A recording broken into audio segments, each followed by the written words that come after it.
আসসালামু আলাইকুম রহমতুল্লাহি বরকাতু। আশা করি সবাই ভালো আছেন, ইনশাল্লাহ। আলহামদুলিল্লাহ, আমিও ভালো।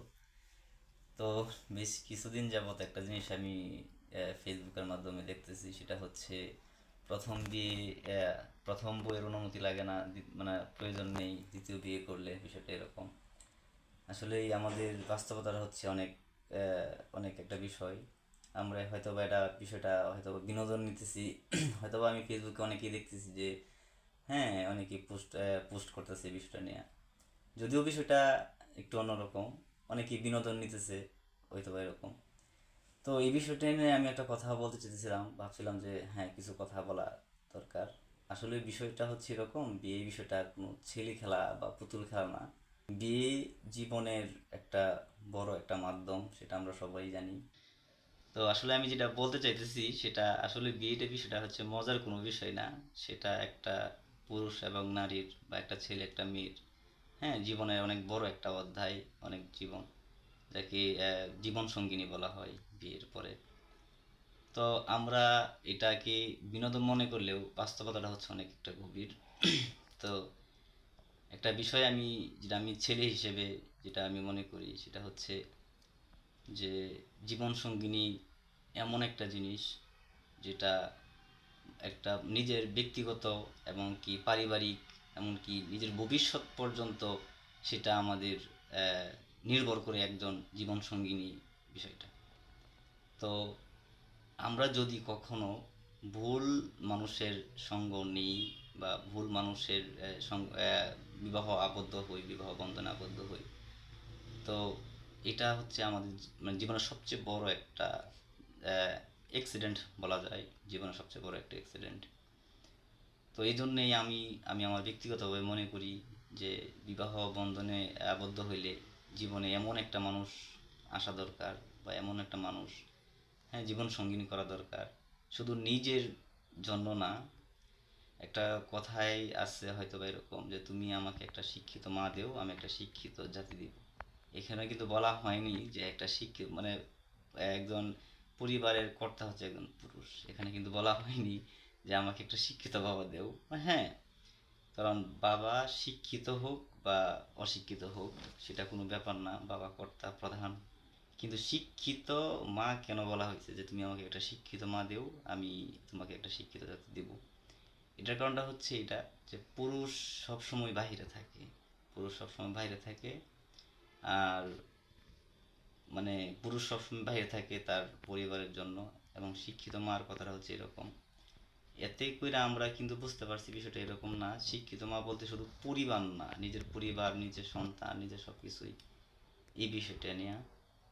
তো আমরা মনে করি যে আমি আমার জীবন সঙ্গিনী, আমি যেরকমটা, আমার জীবন সঙ্গিনী মানে ছেলে, আমি ছেলের দিক দিয়ে আমি বলতেছি যে একটা জীবন সঙ্গিনী যেরকম, সে যেরকম হবে সেরকমই কিন্তু আমার ভবিষ্যৎ প্রজন্ম হবে। এটা একটু অনেক কারণ নিজের সন্তান, নিজের সন্তান ভবিষ্যৎটা অনেকটা নির্ভর করে নিজের জীবন সঙ্গিনীর উপর নির্ভর করে। কারণ পুরুষ কখনো তার নিজের চিন্তা ভাবনা করে না, নিজের জন্য কিছু করে না। যখন একটা পুরুষ, যখন সে মনে হয় তার জীবন সঙ্গী ভুল বা ভুল সিদ্ধান্ত নিছে, তখন কিন্তু তার একটা বিরাট বড় একটা অ্যাক্সিডেন্ট, দুর্ঘটনা হয়। আরে ভাই, একটা পুরুষ কখন মারা যায় জানেন? একটা পুরুষ কখন মারা যায়, যখন সে তার প্রথম যে একটা ধাপ, যে জীবন সঙ্গিনী প্রথম যে একটা ধাপ, সেই ধাপে সে যদি হেরে যায়, তখন সে কিন্তু মারা যায়। কারণ এই বিষয়টা হচ্ছে এরকম যে মানে আমি কি বলবো, আমি কি বুঝাইতে পারতেছি কিনা আমি সেটা জানি না। তবে আমরা চাই যে একটা সঠিক মানুষ সবাই পাক, সঠিক মানুষ সবার জীবনে আসুক।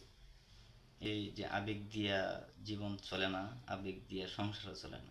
একটা কথা আছে না, যে যখন আবেগ দিয়া চলাফেরা করা হয় বা আবেগ দিয়ে কাজ করা হয়, তখন যখন যখন বিবেক আসে, তখন কিন্তু আর আবেগ থাকে না। ঠিক আছে, তখন কিন্তু আবেগ থাকে না, তখন কিন্তু আবেগ ফুরায় যায়, আবেগের সময় শেষ, তখন কিন্তু বিবেকের প্রশ্ন আসে মাথায়। তো জীবনে সবচেয়ে বড় বিষয়টা হচ্ছে বিয়ে। তো বিয়ে নিয়ে কখনো এগুলা মানে বিনোদন বা এসব বিষয় নিয়ে আসলে কথা বলা বা এসব চিন্তা ভাবনা করা ঠিক না। যে আমরা সম্পর্ক করি প্লাস নিজের পছন্দ বিয়ে করি, তো জীবনে যাই এই বিষয়ে জীবনে আমরা যাই করি বা না করি, তো একটা বিষয় মাথায় আমাদের রাখতে হবে, সেটা হচ্ছে বিয়ে জিনিসটা, আমি প্রথমেই যা বলছিলাম, বিয়ে জিনিসটা কোনো ছেলে খেলা না বা কোনো পুতুল খেলা না।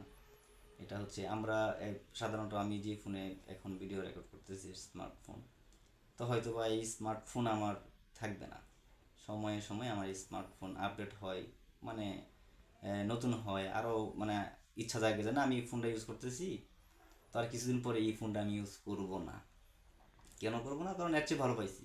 কিন্তু জীবন সঙ্গিনী বিয়ে বিষয়টা, বউ বা স্বামী, ওয়াইফ, স্ত্রী, হ্যাঁ, এগুলা কিন্তু কখনো চেঞ্জ করা যায় না।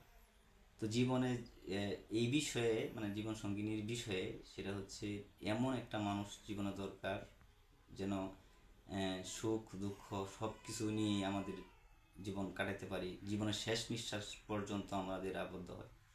তো মাঝে মাঝে আমি শুনি, একটা বিষয় শুনি, সেটা হচ্ছে যে একটা ছেলে সন্তান আছে বা একটা মেয়ে সন্তান আছে, ঠিক আছে, তখন মানে ছেলে সন্তান আছে, মেয়ে সন্তান থাকা অবস্থাতে তাদের বিবাহ বন্ধনটা বিচ্ছিন্ন হয়, যে কোনো একটা কোনো কারণে হয়তো বা।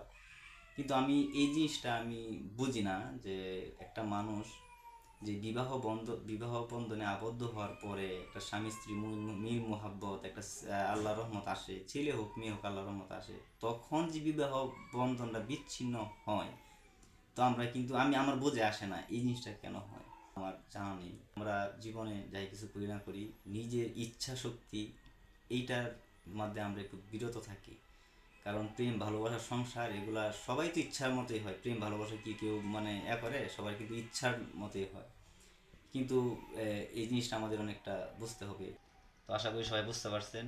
সবাই ভালো থাকবেন, সুস্থ থাকবেন। আল্লাহ হাফিজ।